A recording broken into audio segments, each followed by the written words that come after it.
আসসালামু আলাইকুম। আজকে আমি দেখাবো 2024 নতুন ন্যাশনাল অ্যাড্রেস কিভাবে খুলবেন। Saudi national address sign up কিভাবে করবেন। প্রথমে গুগলে চলে যাবেন। গুগলে সার্চ বার লিখবেন সৌদি স্পেশাল।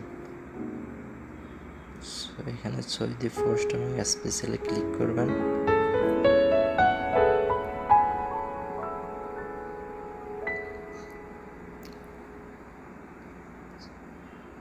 উপরের দিকে টান দেবেন, সাইন আপ ক্লিক করবেন।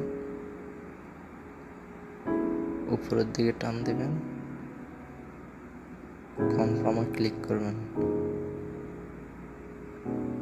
এখানে আপনার আকামা নাম্বার দিবেন।